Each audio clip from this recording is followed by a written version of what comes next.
пахвалёны Езус Христус. З кнігі Зыходу. У тыя дні, дайшоўшы аж да Сінайскай пустыні, сыны Ізраіля разбілі лагер у пустыні, і лагер Ізраіля уладкаваўся там насупраць гары. Маісей узышоў да Бога і паклікаў яго пан з гары, кажучы: «Так скажаш дому Якуба і абвесціш сынам Ізраіля. Вы самі бачылі, што я зрабіў егіпцянам, і як насіў вас на арліных крылах, і прывёў вас да сябе.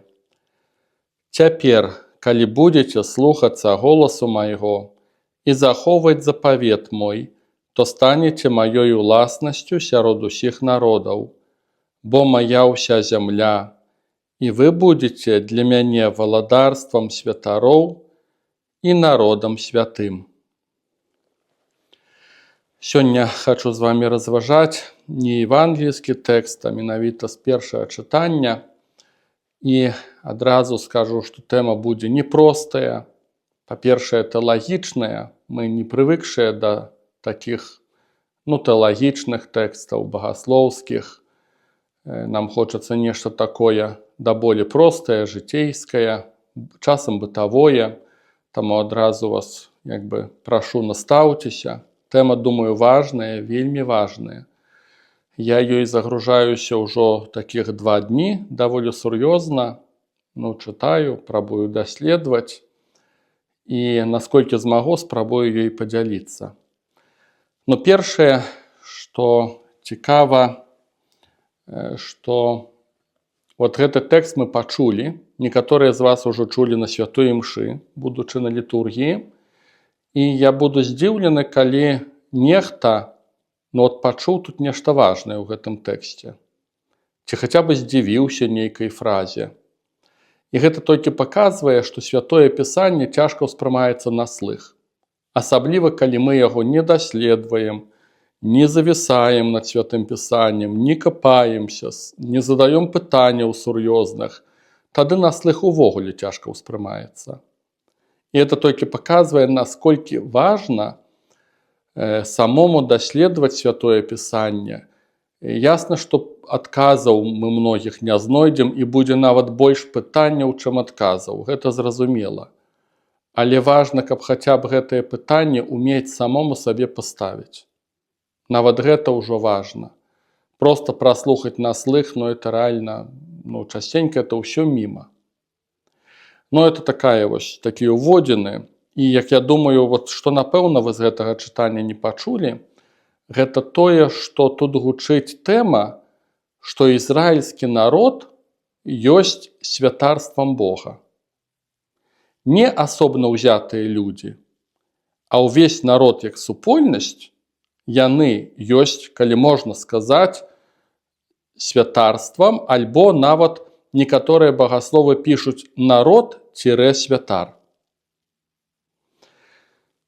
І што ў гэтай тэме важнае, яна будзе гучаць у новым запавеце таксама, і гэтая тэма будзе гучаць у навучанні касцёла ў саборным, у катэхізме будзе прапісана. Толькі усе каментары ці раз'ясненне гэтай тэмы, яны не да канца нас задавальняюць. Ці мала там інфармацыі нам раскрываюць. Таму я спрабую, насколькі змагу гэтую тэму разжываць. Калі ласка, каму цікава, набярыцеся цярплівасці. Па-першае, спрабуем адказаць на пытанне, што такое ўвогуле святарства глобальна. Мы не гавару зараз пра канкрэтных святароў, ці такіх, як я, святароў у касцёле каталіцкім. Што такое святарства глобальна? Святарства – гэта такая форма служэння, паслугі ў грамадстве, которая нас яднае з духоўным светам.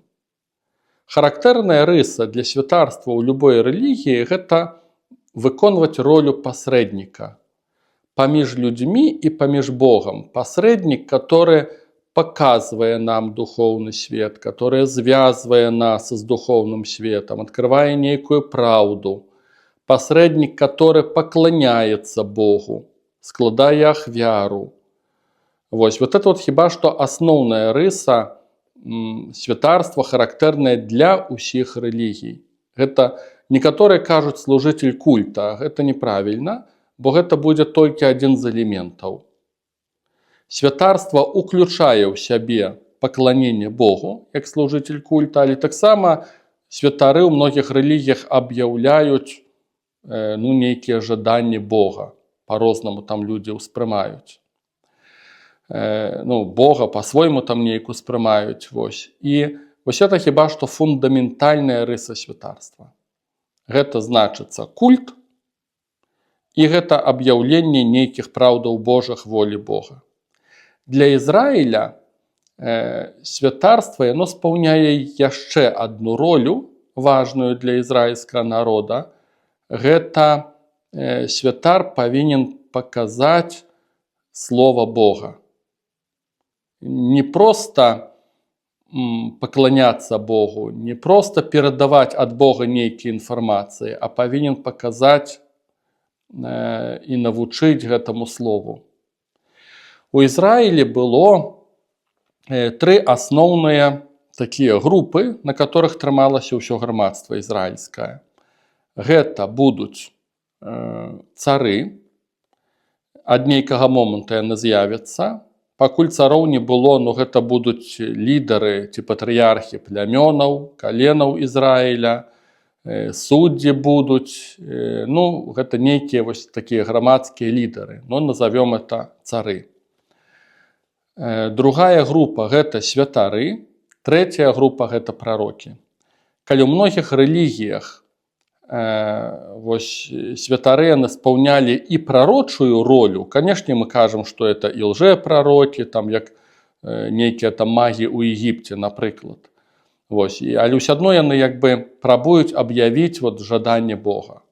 То ў Ізраілі святары ў прынцыпе гэтым нават не займаліся. Святары як бы спаўнялі ролю культа і навучання, а волю Божую аб'яўлялі прарокі. Это была асаблівая група. Часам было так, што прарокі яны маглі быць святарамі. Калі не памыляюся, скорей за ўсё так будзе, што прарок Езекііл і Єрамія яны былі святарамі. Амаль што на 100% упэўнены. Што яшчэ характэрнае было для Ізраіля? Тое, што культ спаўнялі не толькі святары, а, напрыклад, цар мог спаўняць культ. Абрагам мог, як лідар народа, племені, ён мог паставіць ахвярнік і скласці Богу ахвяру. Падобна, як іншыя патрыярхі, Якуб, напрыклад. Цар Давід у нейкім моманце будзе сам складаць ахвяру. У прынцыпе, ён можа это зрабіць без святароў. Так што аж так зациклена на святары, который спаўняе, выконвае культ, аж так Ізраіль не быў. Канешне, это была адна з асноўных рысаў складаць ахвяру, але таксама святары таксама гэта маглі. І это такая рыса трошку адметная ад іншых рэлігій гэтага рэгіёну Месапатаміі альбо Егіпта. Я гэта ўсё чытаў, не думайце, што я там так з галавы это ўсё бяру. Так это даследаваў, шукаў адказы на свае пытанні да гэтай тэмы. І такая была сістэма для ізраільскага народа. І ў пэўным моманце святары яны аказаліся грэшнымі. Прарокі будуць казаць ад імя Бога, што святары не выконваюць верна сваёй функцыі, таму што яны пасіўныя, яны не гарачага сэрца, яны не перажываюць за народ. Яны больш за тое нажываюцца, шукаюць выгады сваёй. А яшчэ абвінавачваць будуць прарокі, святарства ізраільскае, за тое, што яны будуць звязвацца з паганскім культам.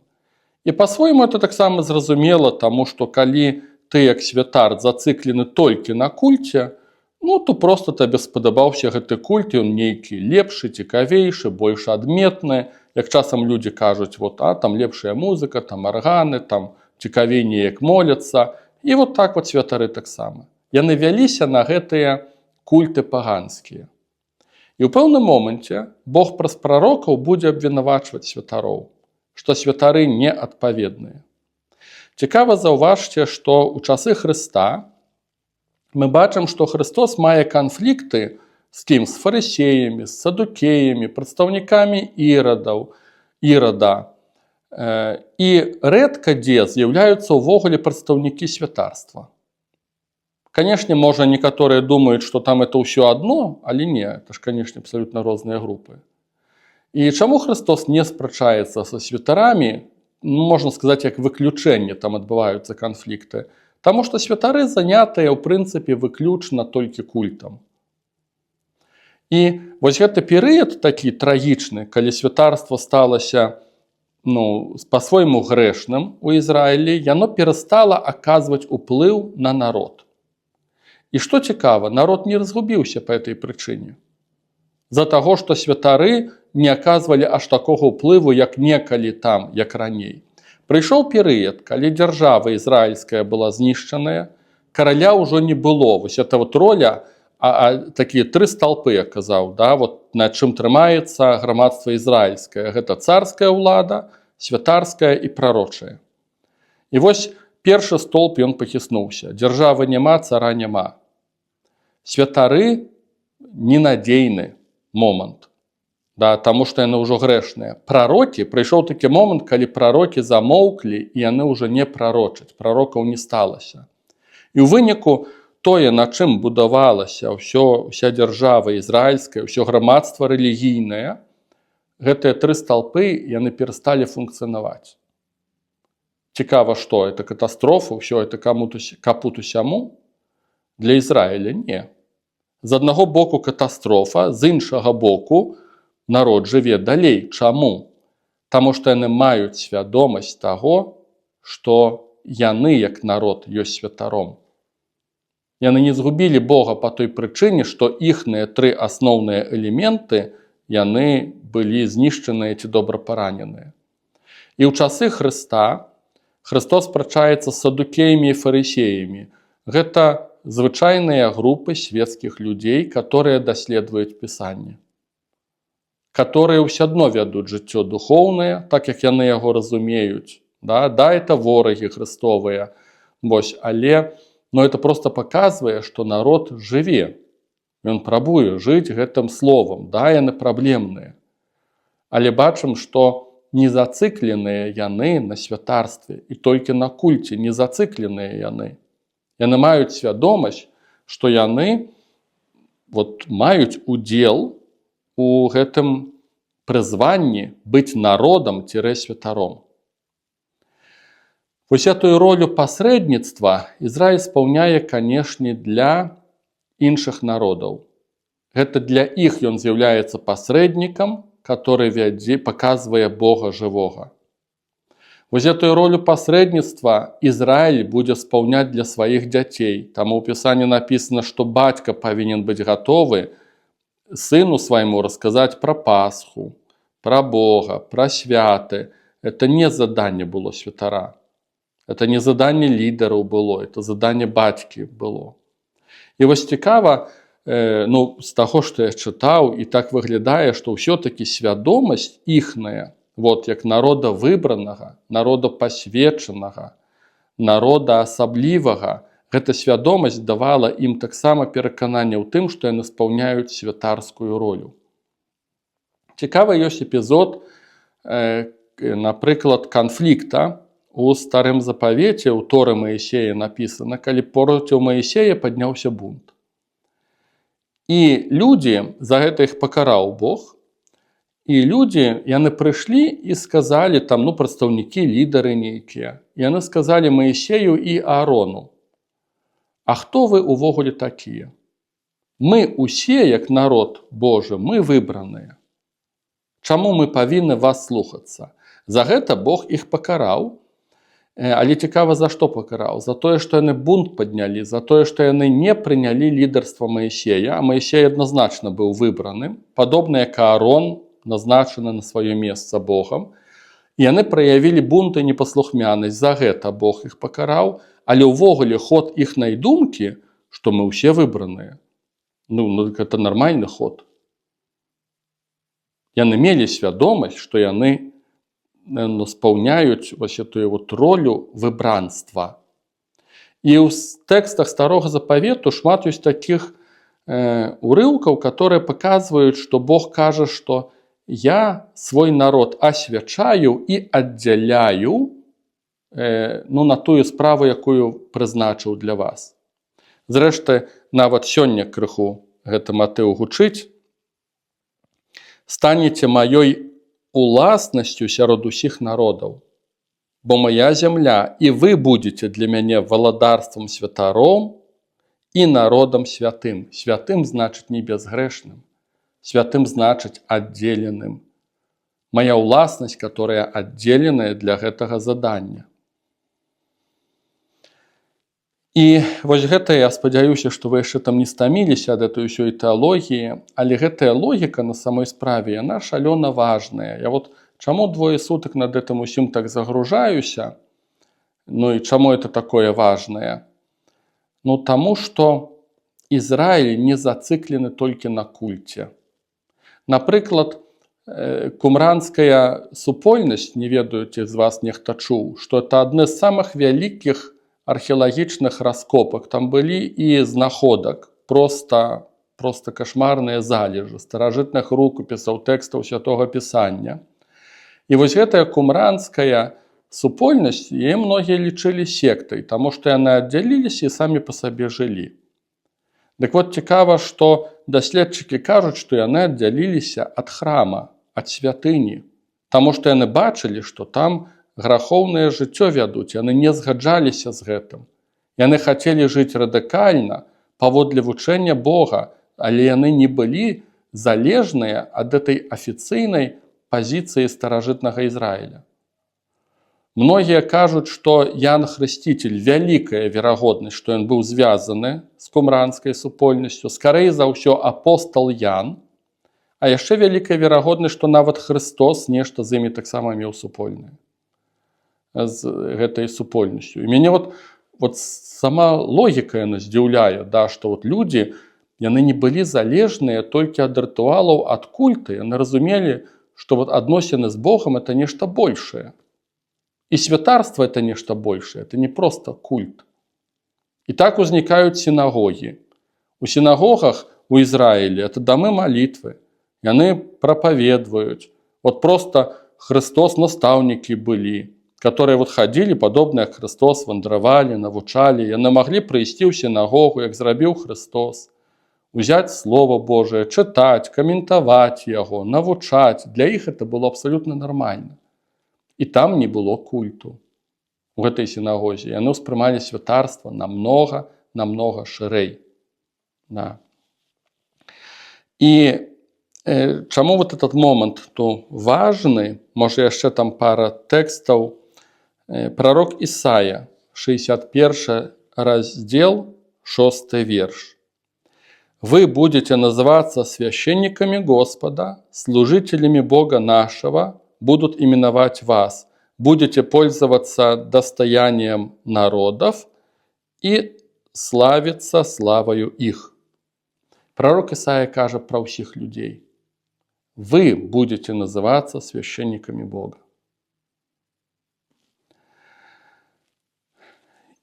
Альбо, што мы яшчэ глянем? Напрыклад, пророка Ераміі, 2 раздел, 3 верш. «Израиль был святынею Господа, начатком плодов Его». Израиль сам стаўся святыней. Это не асобнае месца. Увесь народ стаўся святыней, ён быў пасвечаны Богу. І ён спаўняў гэтую ролю святыні і святарскую ролю. Цікавы ёсць момант, напрыклад, у кнізе Левіт, 20 раздел, тая самая тэма, вершы 24 і пасля 26. «И сказал я вам, я это Бог, вы владеете землею их, и вам отдаю в наследие землю, в которой течет молоко и мед. Я Господь Бог ваш, который отделил вас от всех народов». И 26 верш. «Будьте предо мною святы, ибо я свят, Господь Бог ваш, и я отделил вас от народов, чтобы вы были мои». Святость полягает на тым, што яны аддзеленыя, яны пасвечаныя для яго, яны залежныя ад яго. Это не безграхоўнасць, это аддзяліць сябе ад гэтага міра для справы Божай. Вот у чым сутнасць святасці. Такое разуменне гэтага слова. Это не безгрэшнасць. І вось это мяне трошку здзіўляе, да? Таму што для нас святарства это, ў прынцыпе, будзьма шчырыя, у асноўным разуменне культа.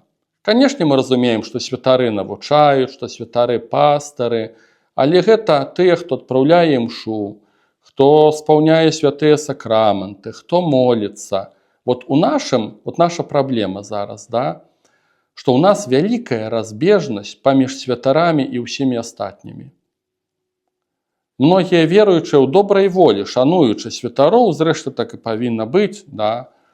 Але кажуць, што это святары тыя, которые нас вядуць да Бога. Я б сказаў бы і да, і не. Чаму? Таму што калі мы належым, да, калі мы маем святарства паўсюднае, пра гэта будзе казаць таксама катэхізм і вучэнне Касцёла, то мы самі па сабе здольныя Господа шукаць. Праз прарокаў Бог кажа, што прыйдуць часы, калі ўсе ад мала да вялікага мяне пазнаюць. Аказваецца, это магчыма. Это пазнанне Бога не залежыць толькі ад паслугі святарскай. У нас жа ў свядомасці такой ёсць часта ў веруючых. Вот чаму этот элемент такой паўсюднасці святарства? Ён не працуе. Таму што вельмі вялікая разбежнасць. Ёсць духавенства, которое ўсё ведае, заўсёды права, да. А ёсць усе мы астатнія, бедныя, несчастныя, бесталачы, которые нічога не разумеем. І калі б не нашыя ксяндзочкі, то мы б ніколі нічога не пазналі. Калі такая схема працуе, то не будзем здзіўляцца таму, што калі святар можа грашыць, можа ерунду нейкую гаварыць, людзі нават не здольныя ацаніць гэтага. Ізраіль быў здольны гэта ацаніць. Яны ведалі, што святары пачынаюць грашыць і маглі назваць рэчы сваімі імёнамі, таму што яны самі шукалі Господа. Яны разумелі, што спаўняюць гэтую місію святарскую, што ўсё не зацыкліваецца жыццё духоўнае на кульце і на святарах. Вось гэтую логіку такога вось народ-святар, гэтую логіку паўтарае ў прынцыпе апостол Пётр. У першым лісце, другім раздзеле, зараз мы з вами прачытаем.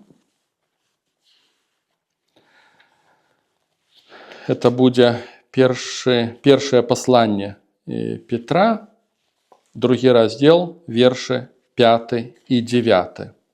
Бачыце, мы гэтыя тэксты чытаем як нейкую такую паэзію. Я ўпэўнены, што для старажытнай касцёла это не была паэзія. Пётр не для связкі словаў проста вось гэта нешта такое казаў. Мы чытаем. «Как живые камни, устрояйте из себя дом духовный, священство святое, чтобы приносить духовные жертвы, благоприятные Богу Иисусом Христом». И 9 верш. «Вы род избранный, царственное священство, народ святой, люди, взятые в удел, дабы возвещать совершенство, призвавшего вас из тьмы в чудный свой свет». Я ўпэўнены, што Пётр гэта не гаворыць як лірыку нейкую. Ён не вершы сачыняе. Ён, як габрэй, ён трывае ў гэтай свядомасці, што народ ізраільскі быў выбраным, аддзеленым, пасвечаным Богу. Это быў народ святар. І цяпер касцёл, як цела Христовае, далей спаўняе гэтую ролю. Для першых хрысціянаў святарства Старога Запавету яно перастала існаваць увогуле. Чаму?